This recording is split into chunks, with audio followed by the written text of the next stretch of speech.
آئیے جانتے ہیں انٹیرک فیور کے بارے میں۔ انٹیرک فیور کو عام زبان میں ٹائیفائڈ بخار کہا جاتا ہے۔ جراثیم کی ایک نسل جس کا نام سالمونیلا ہے انسانوں کے اندر ٹائیفائڈ بخار پیدا کرنے کا باعث بنتی ہے۔ ٹائیفائڈ بخار دنیا کے ان علاقوں میں عام ہے جہاں آبادی بہت زیادہ ہے، لوگ غربت کا شکار ہیں اور صحت و صفائی کی سہولیات بدتر حالت میں ہیں۔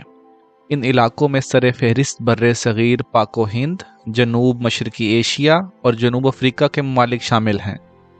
ٹائیفائڈ کے جراثیم کا پھیلاؤ فیکو اورل روٹ کے ذریعے ہوتا ہے، یعنی کہ ٹائیفائڈ کے شکار کسی شخص کے فضلہ سے آلودہ پانی، صفائی کی مکمل سہولیات نہ ہونے کے باعث دوسرے لوگوں کے کھانے پینے کی اشیاء میں شامل ہو جائے۔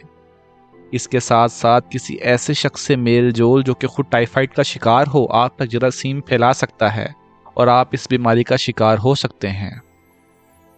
منہ کے ذریعے جسم میں جانے والے ٹائیفائڈ کے جراثیم عام طور پر معدہ میں موجود تیزاب کی وجہ سے مر جاتے ہیں، لیکن اگر بہت زیادہ تعداد میں یہ جراثیم جسم میں داخل ہو جائیں تو ان میں سے کچھ معدے سے بچ کر چھوٹی آنت تک پہنچ جاتے ہیں۔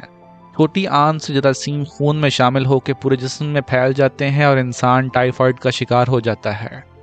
ٹائیفائڈ کے سمٹم جسم میں جراثیم داخل ہونے کے 5 سے 21 دن کے درمیان نمودار ہوتے ہیں۔ ٹائیفائڈ کے پہلے ہفتے میں مریض تیز بخار اور کپکپی کا شکار ہوتا ہے۔ اس کے علاوہ جوڑوں اور پٹھوں میں شدید درد اور سر درد کی شکایت بھی کرتا ہے۔ دوسرے ہفتے میں پیٹ اور کمر پہ گلابی رنگ کے کچھ دھبے نمودار ہوتے ہیں۔ ان دھبوں کو میڈیکل اصطلاح میں روز سپوٹس کا نام دیا جاتا ہے۔ اگر بیماری تیسرے ہفتے تک پہنچ جائے تو مریض کے جگر اور تلی کا سائز بڑھ جاتا ہے، اس کی چھوٹی آنت میں سے خون آنا شروع ہو سکتا ہے اور چھوٹی آنت پھٹ بھی سکتی ہے۔ یہ صورتحال انتہائی خطرناک ہوتی ہے اور اکثر اوقات جان لیوا بھی ہو جاتی ہے۔ ٹائیفائڈ کی تشخیص کے لیے آپ کا معالج آپ کا معائنہ کرتا ہے۔ کسی بھی ایسے مریض میں ٹائیفائڈ ہونے کا شک بڑھ جاتا ہے جس کو 3 دن سے زیادہ تیز بخار ہو، اس کی رہائش کسی ایسے علاقے میں ہو جہاں ٹائیفائڈ کی بیماری عام ہو، وہ پچھلے 1 یا 2 ماہ میں بازاری غیر معیاری کھانے پینے کی اشیاء استعمال کرتا رہا ہو۔ ٹائیفائڈ کی تشخیص کے لیے جو ڈیفینیٹیو ٹیسٹ ہے وہ بلڈ کلچر اور سٹول کلچر ہے۔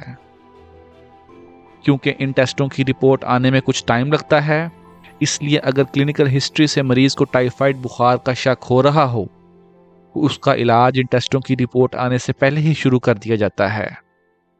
ٹائیفائڈ کا علاج اینٹی بائیوٹک ادویات کی مدد سے کیا جاتا ہے، لیکن بدقسمتی سے ہمارے ملک پاکستان میں اینٹی بائیوٹک کے بے دریغ اور غیر ضروری استعمال کے باعث ٹائیفائڈ کے جراثیم کے اندر اکثر اینٹی بائیوٹک کے خلاف مدافعت پیدا ہو چکی ہے۔ اس عمل کو اینٹی بائیوٹک ریزسٹنس کا نام دیا جاتا ہے۔ یہ ایک انتہائی تشویشناک صورتحال ہے جو اینٹی بائیوٹکس دنیا کے دوسرے ممالک میں ٹائیفائڈ کے جراثیم کو آسانی سے ختم کر دیتی ہیں۔ پاکستان میں موجود ٹائیفائڈ کے جراثیم پہ وہ اینٹی بائیوٹک اثر نہیں کرتی۔ اب صرف چند ہی ایسی اینٹی بائیوٹک ادویات بچی ہیں جو کہ پاکستان کے اندر موجود ملٹی ڈرگ ریزسٹنس ٹائیفائڈ کی جراثیم کے علاج کرنے میں معاون ثابت ہو سکتی ہیں۔ اگر ہم نے اینٹی بائیوٹک کے بے دریغ اور غیر ضروری استعمال کو نہ روکا تو مستقبل قریب میں ان ادویات کے خلاف بھی ٹائیفائڈ کے جراثیم میں مدافعت پیدا ہو سکتی ہے۔ گزارش ہے کہ اپنی زندگی میں صحت و صفائی کے اصولوں کو اپنائیں تاکہ ٹائیفائڈ جیسے موذی مرض سے بچ سکیں۔